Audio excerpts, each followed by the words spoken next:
Hello everybody, good evening and welcome to the United Stand. This is your latest Manchester United news as Apple pull out of a deal for Manchester United that we're never in, and also Manchester United face a price war, a competition for buyers as Liverpool put their price at 50% of what Manchester United is. Does that mean that Liverpool are a more attractive proposition to big buyers because they're available for half the price? Lots to get involved in. Need a bit of a cough there. Lots to get involved in, as I said. But loads to get involved in, and we'll fly straight into it because I suppose the big story of the day has been about whether a tech company, a massively rich company like Apple, would be interested in buying Manchester United. And look, I want to talk about Sky because Sky were the people who broke that Man United were going to be sold. Sky Cave is a football correspondent, and he had this to say: "We've approached Apple to comment about their reported interest in buying Manchester United.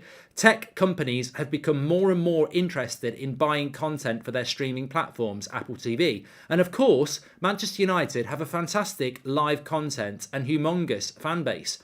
The money it would take to buy Manchester United at the valuation of 5.8 billion would be loose change for Apple. They make 326 billion in a year and are valued at 2 trillion. If they want Manchester United, they will get Manchester United quite easily." Now, that sounds quite interestingly positive if you are interested in Apple buying Manchester United. However, in the last few minutes, somebody called Joe Rosignol, who is a senior reporter for at Mac Rumours, has said this: "For Manchester United fans looking at my profile, I'm an Apple reporter. I'm not a sports reporter. Feel free to roast me if you want and you don't believe me, but I have it on very good authority that Apple is not planning to buy Manchester United. Sorry to ruin the fun." So, look, that's somebody who's a reporter on Apple. They're not a football reporter, and they're saying that they've had it on very good authority that Apple are not looking to buy Manchester United. And it hurts. It does hurt. It's a rejection. No matter how fanciful it is a rejection. I did a video at 3:00 talking about why I wouldn't mind Apple buying us, why I don't think it would be a bad idea. But I did say all along that I don't think they will buy us. I just don't think that would happen. I got to be honest, I don't think the Premier League would let it happen. I think there would be loads of complaints about it. So, I didn't think it would happen anyway.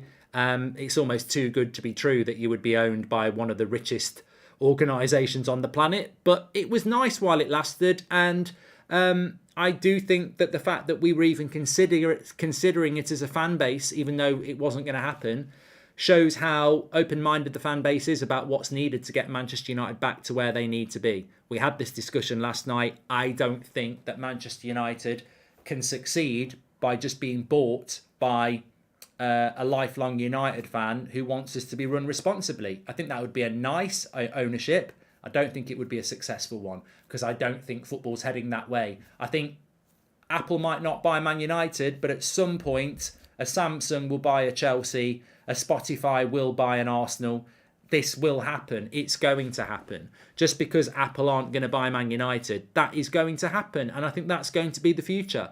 I think that very rich organisations, whether it's oil wealth funds from the Middle East, America, or tech companies like Apple, they are going to diversify their portfolio by buying things like Manchester United, the Dallas Cowboys. This is going to happen. And maybe United could have been ahead of the game by letting that happen. But, obviously someone's got to want to do that. And it will happen. Amazon will do it. Somebody will do it. It will. But what I also wanted to talk about, and Sky were on about this as well, Man United's valued at 5.8 billion. Liverpool is apparently valued at 2.75 billion. There is a bit of a price war going on. I was speaking to somebody about this this afternoon, and they said to me that there is a real issue here, potentially, in who goes for what. And there's pros and cons. Liverpool is available at just under 3 billion, and Manchester United is available at just under 6 billion. So therefore, Liverpool is available for half of the price. Now, Newcastle were bought for under £1 billion, and the Newcastle buyers liked Newcastle because it was cheap, and cheaper is better for what they want to invest. Liverpool is going to be cheaper than Manchester United. Liverpool has got Jurgen Klopp, Mo Salah, an expanded stadium, and a team that has won the Premier League and the Champions League in the last few years. Manchester United needs a new stadium and does not have a team that can win the league or the Premier League and is double the price.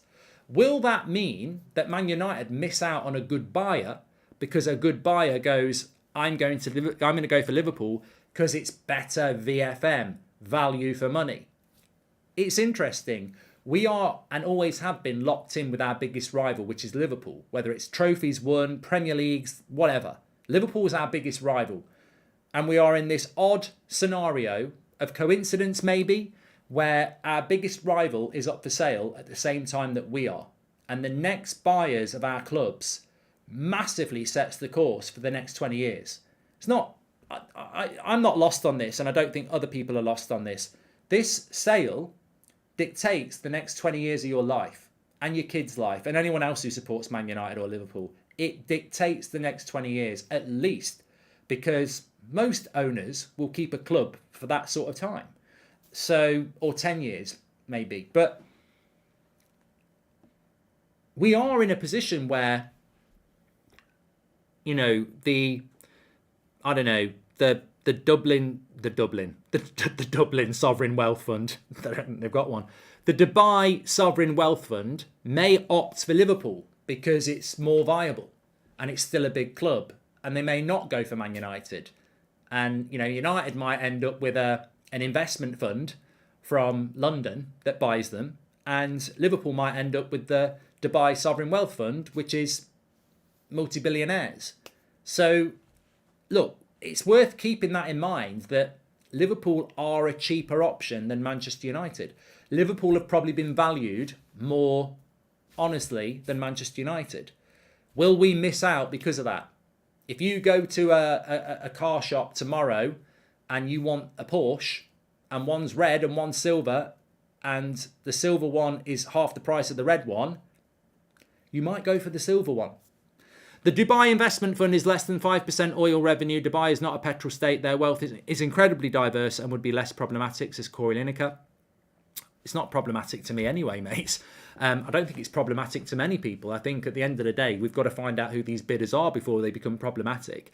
I actually, at this point, would like every bloody billionaire to want to buy Man United. And at that point, you then analyse them and go, what do you want? I don't really care about people's backgrounds at the moment. I'd care about declared interest, and then you can analyse what's best for United, even though we won't have a say in it anyway.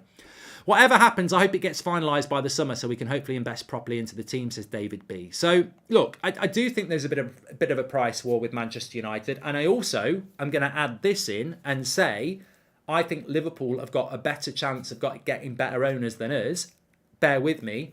I think FSG have done a better job for Liverpool. They brought Klopp in. They rebuilt the football club. They won a Champions League. They won a Premier League. They did try to take them into the Super League, and they have upset Liverpool fans on occasion. But in general, they have had the best interests of Liverpool at heart. I think FSG will be more responsible sellers than the Glazers when you look at the history of the two owners. FSG seem to have more. You know, they're rebuilding Anfield as well. They are better owners than the Glazers. So, you know, the Glazers might just go for profit and don't care who they sell to. FSG might be, you know, we want a legacy. We want to hand it on to somebody who's going to take Liverpool to the next level. That's really important as well. It's not just that Liverpool are going to be half the price of Manchester United. I also think Liverpool will be trying to sell to somebody to take the club to the next level, because that's why they're selling. FSG are selling Liverpool because they don't think they can compete with Man City. So they want to sell and cash out. But I think they will sell and cash out to somebody who's going to take them to the next level. Man United might not care about that. The Glazers might not care about that. So that's another concern as well. Liverpool have got two ticks. They've got owners who I think will want to pass it on to somebody who's going to take it to the next level. And they've also got a price tag that's half the price as well. Man United have got owners who are greedy and probably just want the best price. And we are overcharging for what we are worth. that puts Liverpool probably in a better position. Potentially. And Barney wanted to buy Liverpool. He's the richest sports owner in the world. You'd rather have an Indian to buy than any other American, says Druv. I don't care, mate. I'm diverse. I don't really care about who we buy, who buys us. I would judge anybody on the proposal. I don't judge them on their passport. Could Liverpool be a more attractive option for an investment company? There is more potential for profit if they get them to the same value as us, says James. And welcome to the United Stand Members Club, Min. James, you know, I just want to give you a big shout out, James Holland. He's been a member for 6 months, and he's definitely on the mindset of me and probably many other people in the chat. I think James has hinted at the flip side to this coin. So Liverpool have got owners who want to get people in to take them to the next level, and they are available for half of the price. That is a big positive. The positive that we've got is that in a choice between Liverpool and Manchester United, whether Liverpool like it or not, is a bigger status brand. It is. Liverpool are massive, but Man United are better known worldwide. We are a bigger brand. As I said before, I think if you don't know football, you do know who Liverpool are, but you definitely know who Manchester United are. So I think Man United are more appealing than Liverpool, and we obviously have a bigger fan base. The second thing is, and James has hit the nail on the head, Liverpool are probably more attractive to people who are investing for a return, because you are getting Liverpool for under 3 billion, and you can predict that you can probably take them to 6 billion very, very quickly. Whereas with Man United, who are overpriced, you're not really buying Man United to increase them to 12 billion in 2 years. It's going to take a while to make United's value go up. This could be a positive, because I think United being overpriced is putting us in the area of super wealth. We are falling into the status category. We are falling into the category where whoever buys us is willing to overpay for us because they want the status of Manchester United. And if they want the status of Manchester United and they want to overpay for us, they must be filthy rich anyway. So it could benefit us in that way. You know what I mean? What I'm saying is Liverpool are available at a fair price. So you could buy Liverpool with the idea of increasing their value and increasing your investment. But if Man United are overpriced, you're going to struggle to increase your investment in the early years. And to do it, you're going to have to spend money anyway. So that could be a good thing. Would I rather be in Liverpool's position or Man United's? I'd actually rather be in ours. And I don't think many people would, but I'd rather be with the Glazers trying to oversell us than with FSG selling us fairly. Because I think that with us being overpriced, we'll get rid of a load of bidders who are looking to just get us to invest and get a return in the short term, because you won't make a short-term return on United. We need too much investment. So it could work out quite well. But we are in a price war as well. Regardless of the price of Liverpool, regardless of the price of Man United, there will be good buyers there who look at both and go, I fancy Liverpool, or I fancy Man United. And there will, you know, if it was only United on the market, you might have somebody who's just, I'm dead set on getting United. Or if it was only Liverpool, I'm dead set on getting Liverpool. But now there's two options. And it's like getting married, isn't it? It's like walking up the aisle and there's two dream options at the top. And whatever your two dream options are, it could be different genders, it could be different hairstyles, whatever. But you've got two big options and it's a choice to make. Whereas if you're walking up the aisle with one of them, you're probably quite happy. So yeah, it's going to be very interesting. But it's definitely a price war. It's definitely a battle. And who will get the better owner at the end of it? Because somebody will. What will happen in January? The Glazers won't buy anyone because there's no point in investing, says Brandon. And the Dublin Sovereign Wealth Fund hold their meetings in a pub, and I'm willing to bet that, Nick P says. Imagine the Glazers selling United to buy Liverpool, says Teodo. I don't think Liverpool would ever let that happen. Liverpool fans would not let that happen. I think there's a lot of people concerned about United not buying in January. I'm not concerned at all. I'm not concerned at all. You know what? If you put your house up for sale and your bathroom's got a big patch where the shower's leaking, are you going to fix the shower, or are you going to let it leak when people come round and buy it? You're going to fix the shower. Everybody does. When you put your house on the market, you'll give it a bit of a paint, you'll give it a hoover, you'll give it a clean, because you want to get the best price you can get. It's the same when you're selling a football club. You don't go, I'm selling it anyway, so I'm not going to fix the leak. You fix the leak because you might get a bit more money. And it costs you to fix the leak, but you get more money. So the big thing is, people will go, wow, yeah, why would they spend 40 million on Gakpo though? 40 million is a lot of money. But 40 million for Gakpo could get you 100 million for being in the Champions League. And in your sale, it could get you another 500 million because you're in the Champions League. So I think we will buy in January, because I think if you are trying to sell something, it's in your interest to keep it competitive and make it as attractive as possible. And if you're negotiating with somebody and you're in the Champions League, it's a better thing. And we won't be in the Champions League if we don't buy in January. Mark, what would your thoughts be if these new owners sack Erik ten Hag? I'll be very disappointed, mate, says Sia. Again, good question. A little bit negative, a little bit like the January transfer window thing. I think we will buy. I don't think selling the club stops us buying in January. You've got to keep the club running.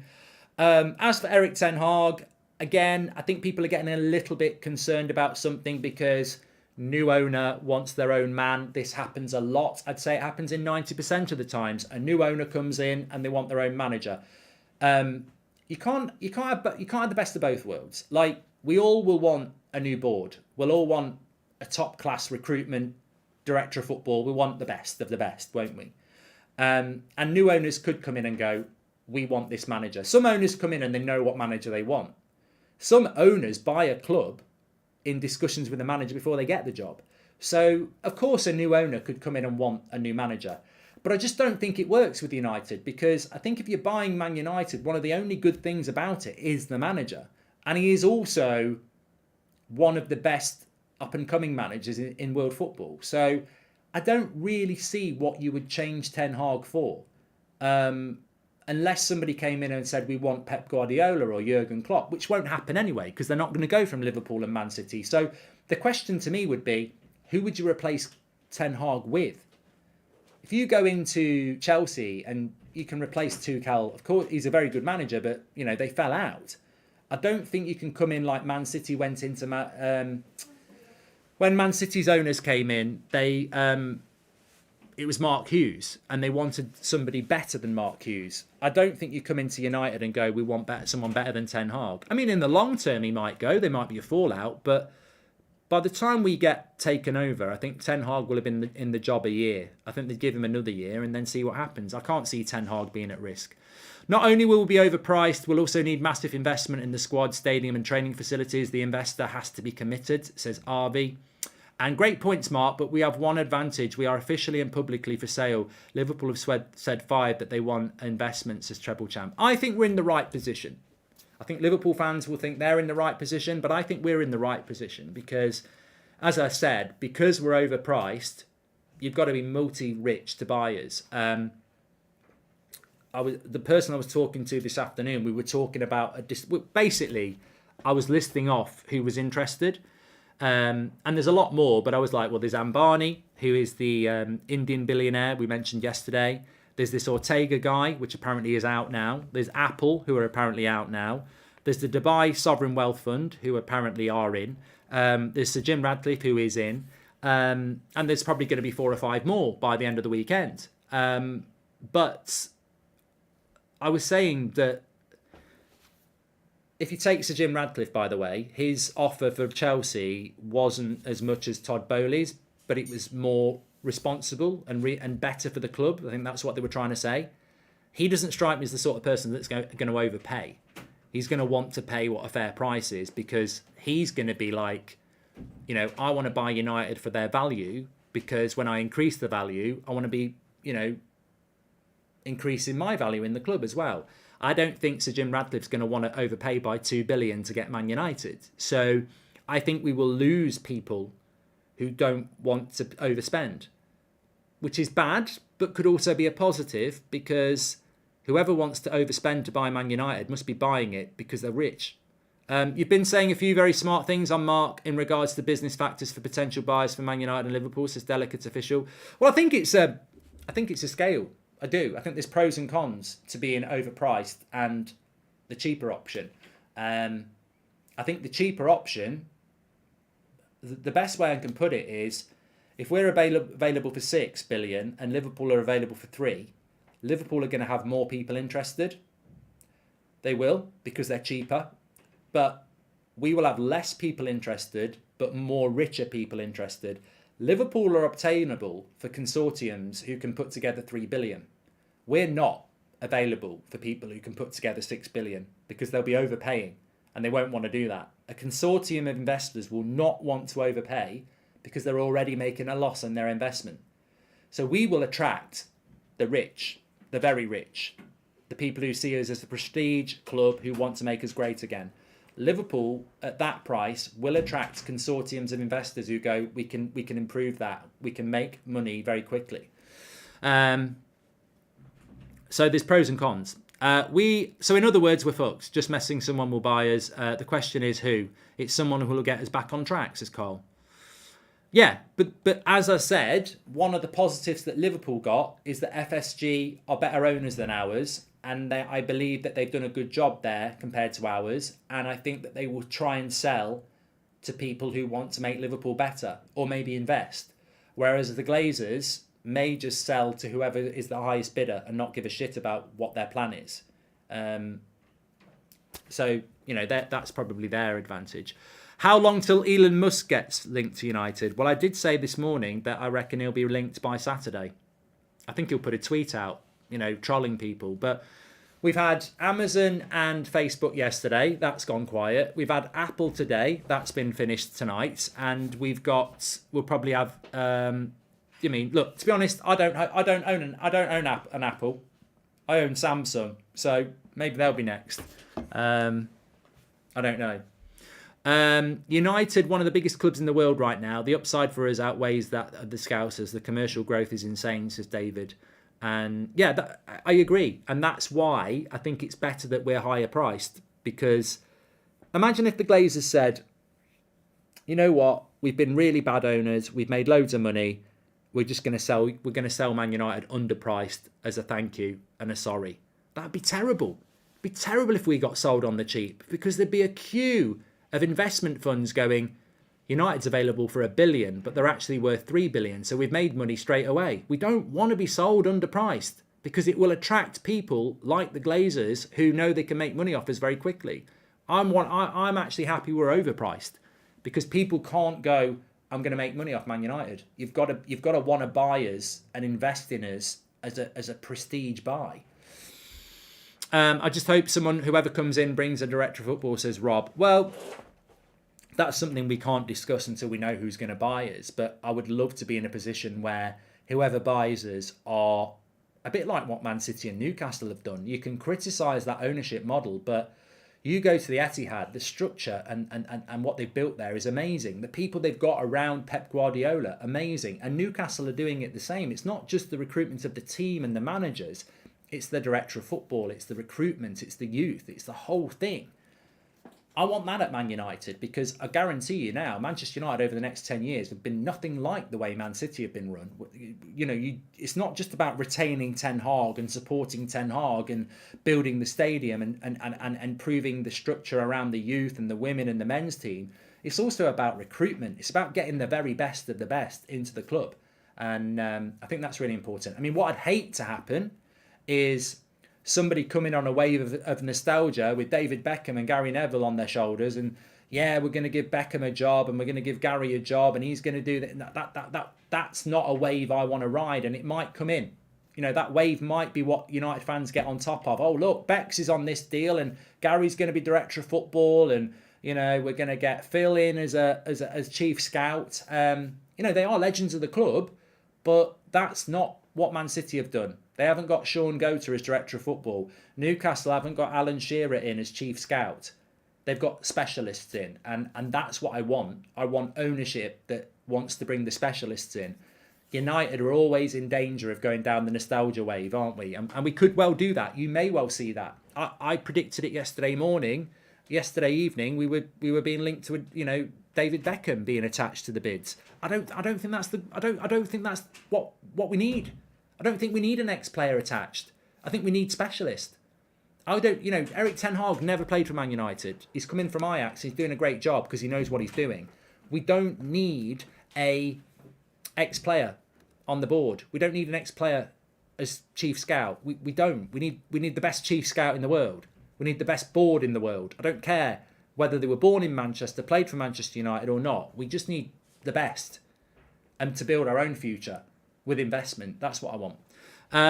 For first time ever, Glaze agreed could do us a favour, says Asher. Apple are out. Yeah, well, just to cover that, there was a report. I've got it on my phone here. So there's a reporter who I think he's called Mac Insiders, Mac Rumours, and basically said, look, I'm an Apple reporter. I'm not a sports reporter. You can roast me if you like, but I have it on very good authority that Apple is not planning to buy Manchester United. Sorry to ruin the fun. But you know what? You don't know the context of that. What if Apple have contacted United and United have said, we've already got a buyer? So Apple might not be buying Man United because they can't buy Man United because United have already sorted it out. I don't know. Apple spend 1.5 billion a year in advertising. That would be all free with United players wearing the logo in game and various promotions. Food for thought, says Rory. Yeah. I mean, look, on the Apple thing, I sound like it's UK Gold and we're doing a repeat, but on the Apple thing, what's the problem with it? Why would you not want to be owned by a tech company? Oh, because it just doesn't feel right. You know, it's not football. It is football. It is football. It's where football's going. I don't like it, but the Premier League created this. You know, every TV deal's another billion deal. Like, we're on Amazon, we're on BT, we're on Sky. They wanted a Super League. It's money. The World Cup's in Qatar in November. Like, don't bury your head in the sand and pretend that you don't want a tech company owning Manchester United. It's going to happen very soon. Very, very soon. Like, the rich are getting richer. All these wealth funds, all these tech companies, all these companies, they're expanding their portfolio. The rich is getting richer. I mean, how long until, and maybe they already do, how long until one of these big companies is buying Tesco or bloody Sainsbury's or Waitrose, and you know they're investing in energy and gold and all sorts of football, sport. That's what they do. It's called expanding your portfolio. Why would, I'll guarantee you in the next, I couldn't even put a time limit, it could be in the next year, it could be in the next 10 years, a Barcelona or a Real Madrid or a Bayern Munich or a Manchester United or an Arsenal will be owned by an Apple or a Coca-Cola or a Disney or something like that. They will. Of course they will, because it's the next step. You just become part of the portfolio. And so, as Cap says, they already are. Red Bull do it. Red Bull do it, don't they? I think Bayern Munich's part owned by companies as well. I don't care who the owner is, just as long as they have deep pockets and they stay out of the day-to-day operations of the club, says Andrew Fletcher. Yeah. Well, it'd be interesting. Spotify New Camp already exists. Look, I just don't think we're ever getting football back the way I loved it. When I used to, come in from playing football in the early 90s, you had Grandstand on BBC. Most clubs were owned by, families, UK based. You had the score results coming in at 10-5. Most teams had played at 3:00 on a Saturday afternoon. A lot of football wasn't on the TV. The good old days, Sabutio in your front living room. That it was a great time. It was a nostalgic time, but that's not football anymore. Football's not that anymore. Football is every year getting richer and richer. We're not getting that back. People who want this responsible ownership where we live off our own revenue, well, is that enough anymore? We've just seen a summer where we spent £200 million and it was a big slap in the face that we need to do that every year. That can't be a one-off summer. Martinez, Casemiro, Ericsson, Malacia and Anthony, that can't be just one summer. That's got to be every summer if you want to compete, especially because we're coming from behind. Well, how do you find £200 million a year off your own revenue? I don't think we do. I don't think United make that sort of money. I don't think we make that sort of money. I don't think we make 200 million in profit every year, regardless of debt repayments and dividends. I don't think we do make £200 million a year. So we need, to make £200 million a year, we need a hell of a lot of investment. We need a bigger stadium. We need expansion in a lot of different areas. We need to be able to sell better. We need to recruit younger players better. And maybe we can start to make that money, but not under the Glazer model. So to do that, you need huge investment at the start. Man City are turning a profit now, but for 10 years, it was just constant overspend to get where you are now. And United are almost at that point. What if Sir Alex Ferguson took the missus to the casino tonight and turned over 6 billion, says Connor? Well, we can dream. We can dream, of course we can.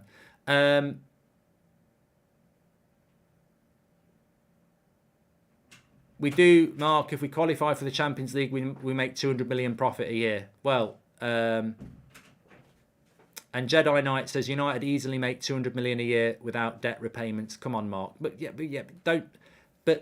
don't do that, because I'll come back at you and I'll make you look foolish. If Man United make 200 million pounds a year without debt repayments in profit, it can't all get spent on signings anyway. It's not just about having 200 million profit to spend it all on transfers. No business is going to do that. You can't have 200 million profit and just spend it all on transfers. What about spending it on infrastructure or expansion in other areas? Just if we make 200 million profit, it doesn't mean we can spend 200 million on transfers. But we do need to spend 200 million on transfers every year, because that's the position we've been put in over the last 10 years. So what I'm saying is, we aren't going to compete with responsible ownership coming in. We are going to have to compete by bringing in people who are filthy rich, who invest in us for a few years to get us to that point where we can then survive on our thing. Basically what Newcastle are doing, basically what Man City did. For the first few years of the ownership, they've got to put money in. And then by maybe year 10, maybe year 5, you become self-sufficient again.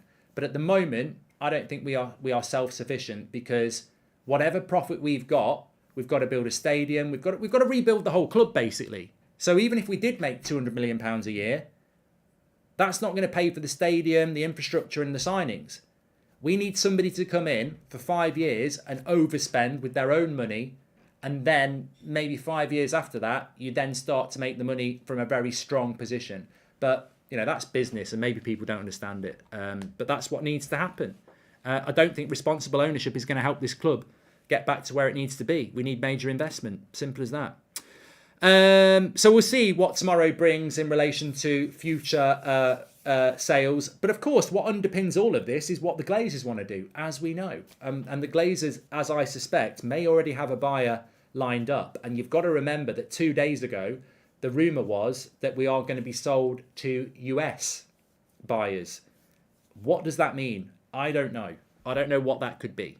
The debt will go with the Glazers. We will not retain the debt. That cannot happen. The Premier League have to step in. It won't happen anyway. What twat is going to buy the club and take the debt? We can't take the... They created the debt. They can take the debt. We won't keep the debt. Simple as that. Anyway, look, really enjoyable show. We're delving into areas we probably didn't think we would be delving into, but it is all very interesting because it's our future that we're talking about. And we've all got different ideas about what the future should be. And that's why everybody votes for different things. That's why everybody buys different things. Everybody's got their own idea. Some people will want a certain owner because they think that fits in with what's best for United. Some people want completely the opposite. And some people will start to fall out about it. I just think we've all got different ideas about what should happen. For me, I'd have been over the moon if Apple had been interested, because I think that's the future. I didn't decide the future. The future was decided by greedy people. But I think the future of football is going to be companies like Apple buying. I think in a few years' time, you'll have companies like Apple owning a club, Amazon will own a club, Disney will own a club. I think this is what's going to happen. And maybe United could have been ahead of the trend, but maybe they won't. Thoughts on Saudi Sports Minister comments on private Saudi investors being backed by United, who is very interested in buying us. I think a lot of people will be a lot interested in buying United. It's going to be very interesting. I'd love to have seen Apple's ideas for a stadium, says Michael Morris. Well, a lot of people didn't want Apple because they don't want Old Trafford to be named differently. But football is changing, isn't it? You can't say you don't want Apple because they might call it the Apple Arena. Maybe they wouldn't call it that. Maybe they'd like the name Old Trafford. Maybe they like the fact that it's called Old Trafford, but it's got an Apple emblem on it. You know, you don't know what the future's going to be. Can I just say, a few people have mentioned it in the chat. This is our new Christmas jumper design. You can get them. The link is in the description. United Stands, Shopify, delivered worldwide. And also, we have got this Christmas jumper as well. I've just got another one in. 20 times, a number 20 on the back, and 20 trophies on the front. Knitted jumper, this one is. The red one is a knitted jumper. It's our only knitted jumper. It's our first knitted jumper. Delivered worldwide. Get it through our Shopify page. Link in the description. United Stand Shopify. Take care, everyone. Cracking show again. Got to say, I am enjoying the chat, even though it isn't leading to any resolution or confidence about what's going to happen. I do think it's very interesting, and I'm as excited as I am concerned. We might end up with a really good buyer. We might end up with more of the same, in the sense that we can't compete. I don't think we'll end up with a Glazer type ownership that puts us into debt, takes dividends and bleeds us dry. But we might end up with an owner who just wants to run us responsibly, who can't compete with Man City. We might get somebody who comes in and says, I bought the club, I love the club, and it's going to take a long time, but this club will be run properly with fans engaged, and we're going to live off our own profit, and that's what we're going to do because that's what we think is the right thing to do. And that'll be fine, but Man City will keep winning titles. Some people might be happy with that. Thanks everyone for watching. Take care. Smash a like. I'll speak to you in a bit.